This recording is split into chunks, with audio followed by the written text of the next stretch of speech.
तो देखिए यहाँ पर एनसीईआरटी बुक का 2.2 का टॉपिक है, गैल्वेनी सेल है।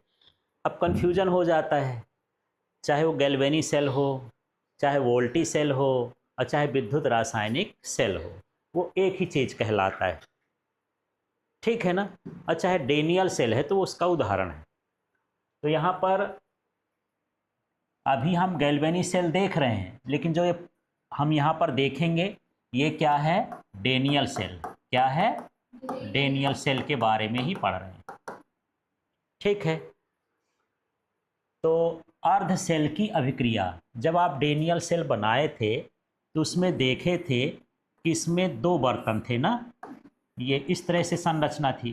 कैसा भी चित्र बना सकते हो, ज़्यादा कठिन नहीं है।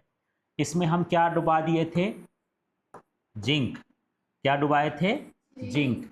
ये जिंक किस अवस्था में था, सॉलिड। और इसमें जो है जिंक का लवण है, तो इसमें जिंक का 2+ आयन होता है। लवण में क्या होता है, 2+ आयन, ठीक। यहाँ पर हम क्या लिए थे बताओ तो, ये लिखे थे कॉपर। ये कॉपर है और कैसा है, सॉलिड है। और इसमें होता है Cu2+ आयन इसके विलयन में। ऐसा लवण लेते हैं जिसमें इसका आयन होता है।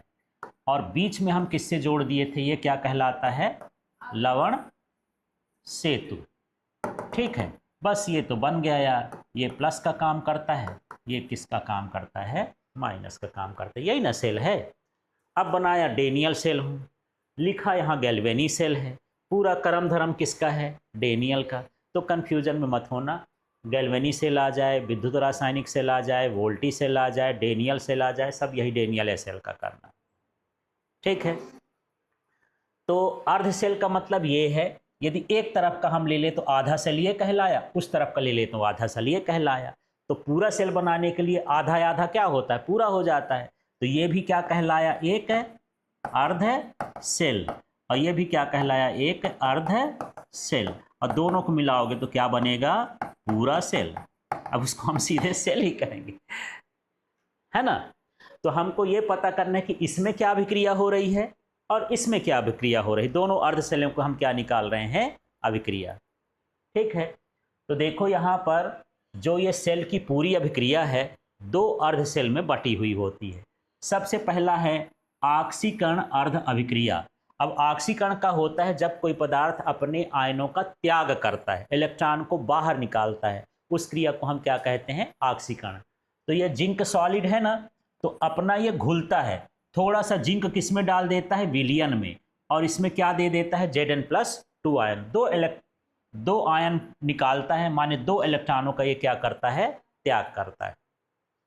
और ये भी जान लो, ये एनोड का काम करता है। एनोड वही होता है जिनमें ऑक्सीकरण हो। मान लो ये दो राड हैं, अब हम इसको किस में एनोड कहेंगे और किसे क्या कहेंगे, कैथोड। जिसमें ऑक्सीकरण होता है वो क्या कहलाता है, एनोड। समझ में आ गया। तो यहाँ पर ऑक्सीकरण अर्ध अभिक्रिया, या इसको ये भी लिख सकते हैं एनोड पर अभिक्रिया। ये क्या कहलाएगा, एनोड पर अभिक्रिया, ऐसा है, ठीक है। तो ये समीकरण हो गया। तो यह जिंक के इलेक्ट्रोड पर होती है। ये जो ठोस वाला जिंक है ये घुल करके और इसमें चला जाता है विलयन, ठीक। अब यहाँ पर है अपचयन अर्ध अभिक्रिया। अपचयन वो होता है जब कोई पदार्थ इलेक्ट्रॉनों को ग्रहण कर ले, उसको क्या कहते हैं, अपचयन। अब ये जो इलेक्ट्रॉन यहाँ 2+ हुए, ये पार होकर के इसके भीतर जाएंगे तो कॉपर उन इलेक्ट्रॉनों को क्या करेगा, ग्रहण। ये जो कॉपर 2+ है ना, यदि इसको 2 इलेक्ट्रॉन मिल जाएंगे तो ठोस बन जाएगा, इसमें जाके ये चिपकना चालू, ये घुलता रहेगा, उसमें क्या हो जाएगा, कॉपर बढ़ता रहेगा। दोनों चीज समझ में आ रही। यहाँ पर जिंक क्या हो रहा है, घुल रहा है, कॉपर इसमें निक्षेपित हो रहा है। तो इसमें कॉपर ये है कि ये क्यों निक्षेपित हो रहा है, क्योंकि 2 इलेक्ट्रॉनों को ये ग्रहण करता है। ये आयन है, 2 इलेक्ट्रॉनों को ग्रहण करके क्या बन जाता है, ठोस, ठीक है। और ये ठोस है, ये घुल करके किस में बदल जाता है, आयन में। दोनों काम समझ में आ रहा है। ये घुलते जाता है तो इसमें Zn2+ 2 इलेक्ट्रॉन देते जाता है, इलेक्ट्रॉन यहाँ पर चले जाते हैं तो ये इसको लेते जाता है, इस तरह से होता है, ठीक है। तो यह क्रिया कहाँ पर होती है, कॉपर इलेक्ट्रोड में। अब चयन की अभिक्रिया कहाँ होगी, कॉपर इलेक्ट्रोड में। तो देखो कॉपर Cu2+ है, किसमें है, ये विलयन में घुला हुआ है। इसको 2 इलेक्ट्रॉन मिले, यही वाले 2 इलेक्ट्रॉन यहाँ आ जाते हैं जो कॉपर के पास, जो जिंक ने छोड़ा है। अब उन इलेक्ट्रॉनों को लेकर के ये क्या बन गया, सॉलिड, क्या बन गया, ठोस। जैसे ये Cu+2+ है, अब ये ठोस बन गया, इसमें जाके फिर ये जमा हो जाता है, इसमें जाके चिपक जाएगा, ठोस में जाके चिपक जाएगा। ठीक है। अब जहाँ पर अपचयन होता है, जो इलेक्ट्रॉनों को ग्रहण करता है वो उसको क्या बोलते हैं, कैथोड। अपचयन जहाँ होगा उसको क्या बोलेंगे, कैथोड। ठीक है। तो इस तरह से अभिक्रिया हो गई। अब इस अभिक्रिया को संयुक्त कर दें, पूरा दोनों अभिक्रियाओं को मिला दें, तो कैसे अभिक्रिया बन जाएगा, देखो इसको जोड़ करके हम लिख देते हैं।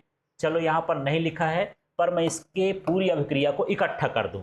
यहाँ पर मैं लिखूं कुल अभिक्रिया, सेल की क्या लिख दूं, कुल अभिक्रिया।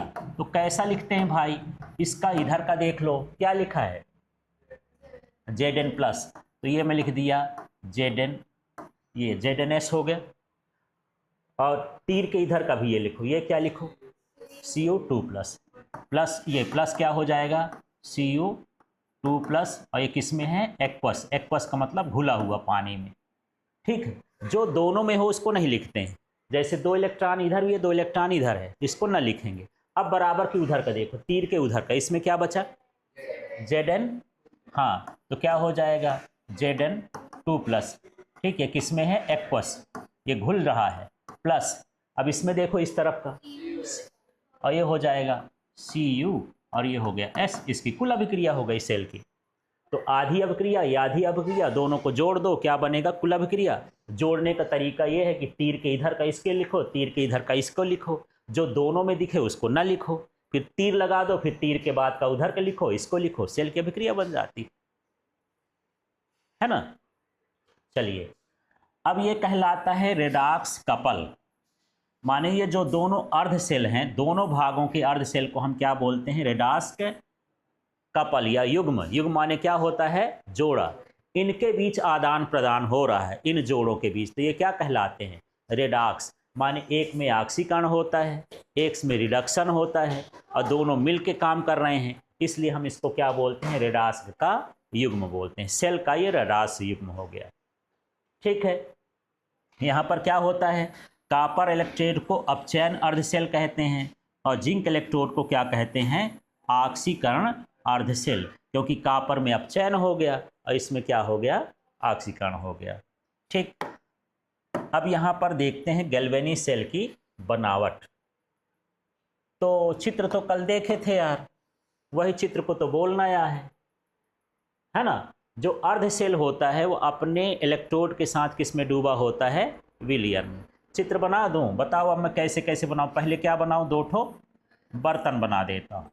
ये 2 बर्तन बना दिया, फिर क्या बना दूं, इनमें 2 ठो इलेक्ट्रोड बना दिया, ये इलेक्ट्रोड बना दिया। ठीक है। फिर दोनों के बीच से मैं क्या कर दिया, मान लो ये जोड़ दिया। इसमें क्या लिख दोगे, जिंक है, और ये क्या है, कॉपर है, और इसमें जिंक का क्या है, लवण, और ये भी जिंक का क्या है, लवण। यही तो बनावट लिखना आया है। देखो क्या लिखा है, प्रत्येक अर्ध सेल में एक धात्विक इलेक्ट्रोड अपने वैद्युत अपघट्य के विलयन में डूबा होता है ना। तो यही तो लिखा है कि प्रत्येक अर्ध सेल, ये भी अर्ध सेल है, ये भी अर्ध सेल है, प्रत्येक अर्ध सेल में धातु का क्या जुड़ा, इलेक्ट्रोड अपने विलयन में डूबा होता है, जिंक वाला जिंक के विलयन में, और वो कॉपर के विलयन में। ठीक, इस तरह की संरचना है। बाह्य संयोजन, बाहर हम क्या करते हैं, एक तार के माध्यम से, ये प्लस है और ये क्या है, माइनस है, इसको इस तार के माध्यम से क्या करते हैं, जोड़ देते हैं, तो धारा बहने लगती है। ठीक है। और इसमें साथ में जोड़ सकते हो वोल्ट मीटर। वोल्ट मीटर एक ऐसा डिवाइस होता है जिससे पता चलता है कि कितना वोल्ट है इसमें, है ना। इसके विभव का मान पता चलता है। जैसे अब घरों में 220 वोल्ट है, तो तुम देखने से थोड़ी ना जाओगे, करंट छू लूँ पता चल जाएगा वोल्ट है, उसका मीटर आता है, उससे ना पता चलेगा। अभी नीचे जाओगे तो जहाँ सबमर्सिबल पंप लगा है उसका स्टार्टर देखना, उसमें वोल्ट मीटर और मीटर दोनों लगा है। जो वोल्ट मीटर उसमें भी लिखा है वो वोल्टेज नापता है, और जिसमें ए लिखा है वो क्या है, एमीटर, वो करंट नापता है। ठीक है, उसको देख सकते हो। अब आंतरिक संयोजन कैसा होता है, दोनों आंतरिक संयोजन किससे जुड़े होते हैं, लवण सेतु से। ठीक है। अब कुछ विशेष परिस्थिति जो आजकल के सेल बनते हैं, इस तरह से अलग अलग नहीं बनते। यदि दोनों इलेक्ट्रोड एक ही वैद्युत अपघट्ट में डूबे हों तो लवण सेतु की आवश्यकता नहीं होती। जैसे मान लो अभी मैं अलग अलग बनाया था ना, इसी में मैं जिंक का रख दूं, इसी में कॉपर का रख दूं, तो ये दोनों में लवण सेतु की जरूरत नहीं पड़ेगी, एक ही विलयन में यदि डुबो देते हैं। ठीक है, तो अब हम बात करते हैं इलेक्ट्रोड विभव क्या कहता है ना। तो क्या है, साम्यावस्था पर आवेशों के पृथक्करण हो जाता है, माने जो भी आवेश हैं वो एक दूसरे से क्या होते हैं, अलग होते हैं, अलग हो जाते हैं। इसके फलस्वरूप इलेक्ट्रोड और वैद्युत अपघट्ट के मध्य उत्पन्न विभवांतर को इलेक्ट्रोड विभव कहते हैं। जैसे यहाँ पर ये जिंक ही है, ये टूट करके Zn क्या बन गया, 2+ बन गया, तो इसके बीच दोनों के बीच जो विभव उत्पन्न होगा उसको क्या बोलेंगे, हाँ, तो ये इलेक्ट्रोड हुआ, ये घुल के किस में चला गया, विद्युत अपघट्ट में। तो सीधे समझो इलेक्ट्रोड और विद्युत अपघट्ट के बीच का विभवांतर क्या कहलाता है, इलेक्ट्रोड का विभव कहलाता है। ठीक है, अब हम बात करते हैं मानक इलेक्ट्रोड विभव क्या होता है। तो देखो, जब अर्ध सेल अभिक्रिया में शामिल सभी स्पीशीज की सांद्रता केवल कितनी हो, 1 मोलर हो या 1 इकाई हो, तो उस विभव को क्या बोलते हैं, मानक इलेक्ट्रोड विभव। जैसे मान के चलो यहाँ पर जब हम विलयन लेते हैं, वो विलयन कितना हो, 1 मोलर सांद्रता का हो, तब इस अर्ध सेल का जो विभव होगा वो क्या कहलाएगा, मानक इलेक्ट्रोड विभव, है ना। तो ये समझ सकते हो कि यदि विलयन का या वैद्युत अपघट्ट का जो सांद्रता है 1 मोलर हो, तब उसके विभव को क्या कहा जाता है, मानक। और यदि एक मोलर सांद्रता ना हो तो कुछ भी कह सकते हो। ठीक है, अब IUPAC नियम क्या है, अंतर्राष्ट्रीय नियम के अनुसार मानक अपचयन विभव को ही अब मानक इलेक्ट्रोड विभव माना जाता है। अब अभी देख रहे थे कि सेल में 2 चीजें थी, यहाँ कॉपर में क्या हो रहा था, अपचयन, और जिंक में क्या हो रहा था, ऑक्सीकरण। ठीक है, अब सेल का विभव किसे मानोगे, ऑक्सीकरण वाले को कि अपचयन वाले को। इसमें भी इलेक्ट्रोड का विभव है, इसमें भी इलेक्ट्रोड का विभव है, तो जिसमें अपचयन होता है उसके विभव के ही मानक विभव माना जाएगा। आज के समय में IUPAC सिद्धांत के अनुसार ये कहता है। ठीक है, इलेक्ट्रोड का विभव ये भी कहलाएगा, इलेक्ट्रोड का विभव ये भी कहलाएगा, लेकिन जो अपचयन वाले के साथ हो रहा है उसको हम बोलेंगे मानक इलेक्ट्रोड अपचयन विभव।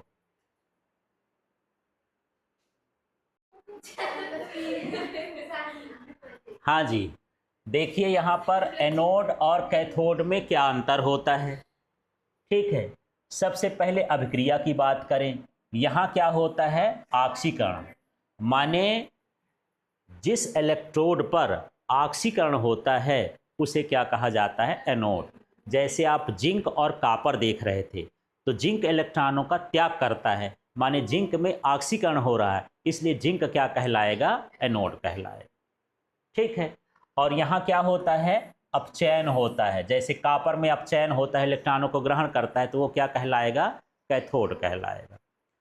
ठीक है, अब हम देख लेते हैं आवेश। देखो, विलयन के सापेक्ष इसका विभव कैसा होता है, ऋणात्मक होता है। एनोड का विभव कैसा होता है, ऋणात्मक, और विलयन के सापेक्ष इसका विभव कैसा होता है, धनात्मक।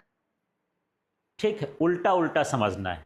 एनोड को वैसे हम प्लस से दर्शाते हैं, एनोड को किससे दर्शाते हैं, प्लस से, ये ऊपर है, और ये माइनस को किससे दर्शाते हैं, कैथोड को, ये ऊपर का हिस्सा है। लेकिन अंदर जब हम बात करें तो उल्टा होता है, ऊपर प्लस है तो नीचे क्या हो जाएगा, माइनस, माने इसका जो विभव होगा ऋणात्मक होगा और वहां पर उसका विभव कैसा होगा, धनात्मक हो जाएगा।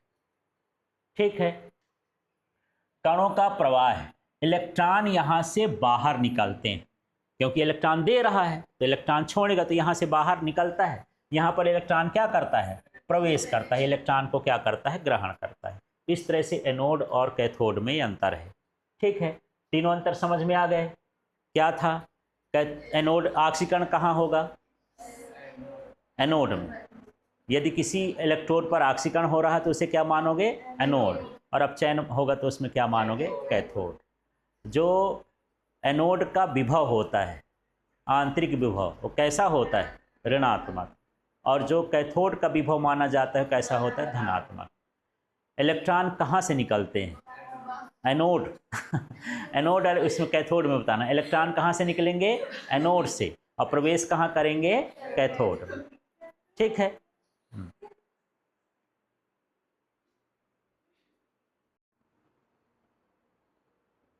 चलिए अब सेल का विभव क्या होता है। अभी हम इलेक्ट्रोड का विभव पढ़ रहे थे, किसका विभव पढ़े थे, इलेक्ट्रोड का। अब परीक्षा में कंफ्यूजन में मत रहना, इलेक्ट्रोड का विभव अलग होता है, वो अर्ध सेल का होता है, और सेल का विभव दोनों को मिला के होता है। इलेक्ट्रोड का विभव होता है इलेक्ट्रोड और उसके विद्युत अपघट्ट के बीच का विभवांतर, वो क्या कहलाता है, इलेक्ट्रोड का विभव। वो भी इलेक्ट्रोड का विभव दो प्रकार का होता है, एक होता है ऑक्सीकरण का विभव और एक होता है अपचयन का विभव। ठीक है।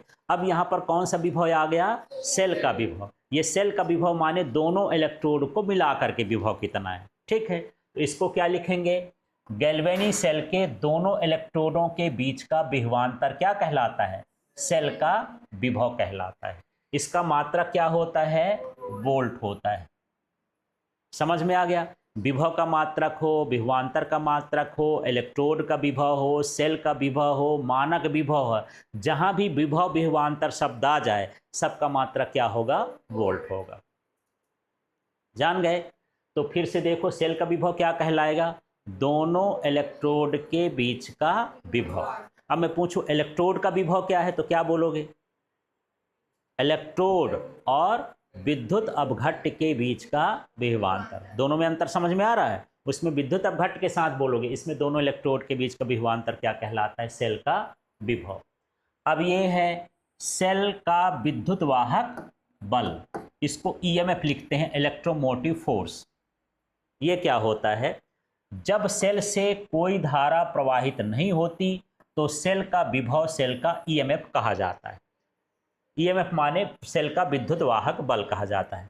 थोड़ा सा समझना, यदि ये हमारे पास सेल है, इसके साथ कुछ नहीं चला रहे हैं, है ना, बल्ब जड़ा है, ना जुड़ा है, ना बैटरी जुड़ी है, ना कुछ भी नहीं जुड़ा है ना, ना मोबाइल ही, जैसे मोबाइल बैटरी से चलाते हो।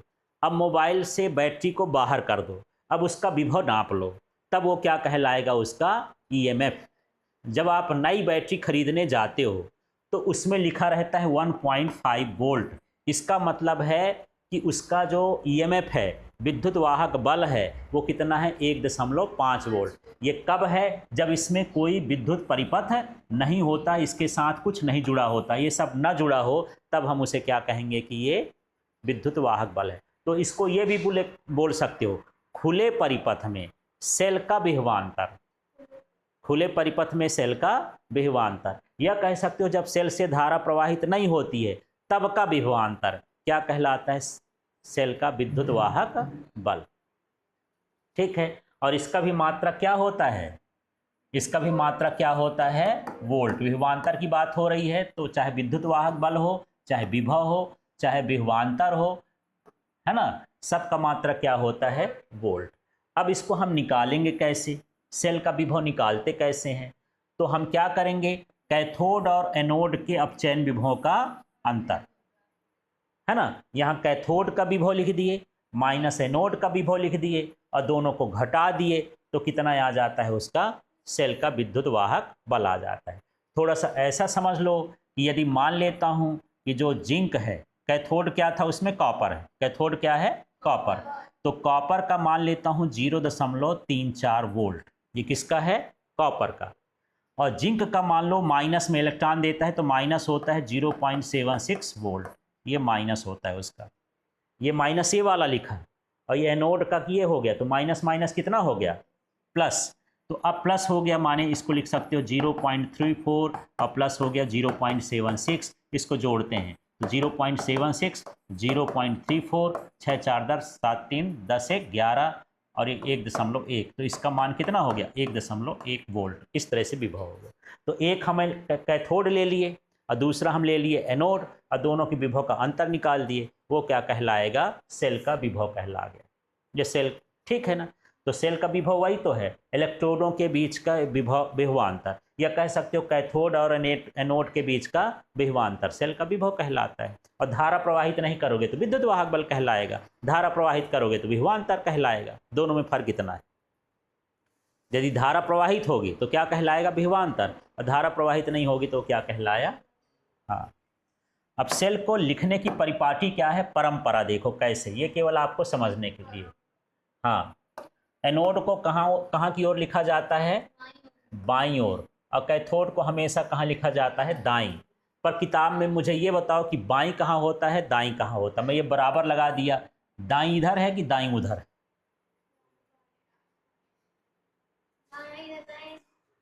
ये हमेशा बायां इधर माना जाता है। इधर क्या होता है, बायां, और इधर क्या होता है, दायां।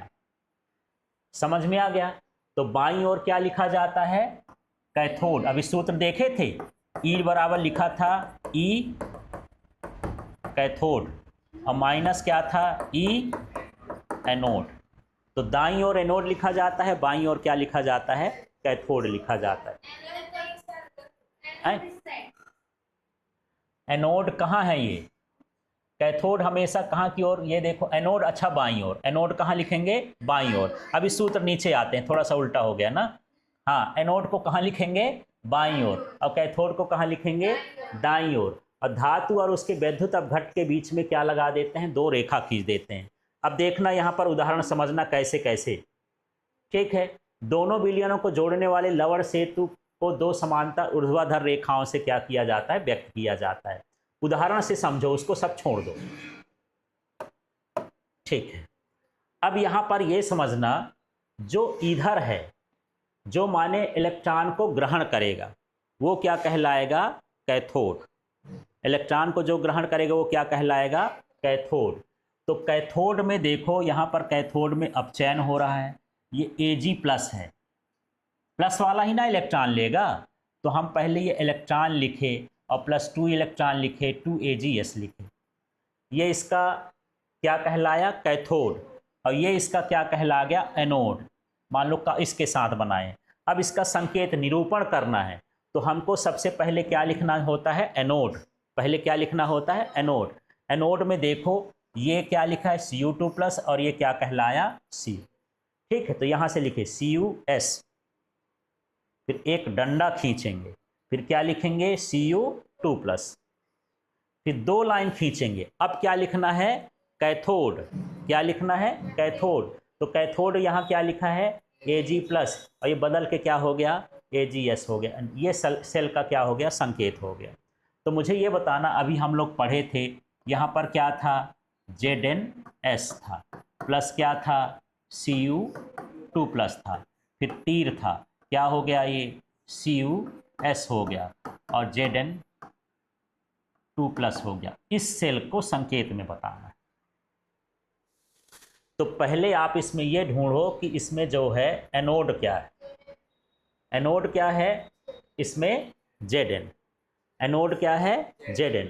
तो कैसा लिखूंगा, ये लिखा Zns, फिर एक लाइन खींचूंगा, फिर क्या हो जाएगा, एक्वस है ना, ये इस एक्वस कहलाएगा। ये भी प्लस वाला क्या कहलाएगा, एक्वस। अब क्या लिखोगे, Zn2+, और ये क्या हो गया, एक्वस, ठीक है। अब बीच में क्या करोगे, बराबर लाइन खींचोगे। अब इसको लिख दोगे, क्या लिखा है ये, Cu2+, अब ये क्या हो गया, एक्वस, फिर एक सिंगल लाइन खींचोगे, फिर क्या लिख दोगे, Cus। ये सेल का संकेत है, सेल को दर्शाने। तो इस साइड जो है ये कहलाया बाईं तरफ, बाईं तरफ क्या लिखा जाता है, एनोड, और दाईं तरफ क्या लिखा जाता है, कैथोड। समझ में आ गया। इस तरह से लिखा जाता है, सेल का ये संकेत है। सेल की रासायनिक अभिक्रिया को इससे दर्शाते हैं, ठीक है।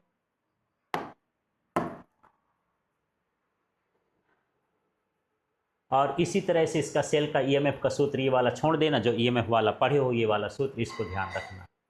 कहाँ गया ये, ठीक है ना। चलो ठीक है, तो आज इतना ही करते हैं।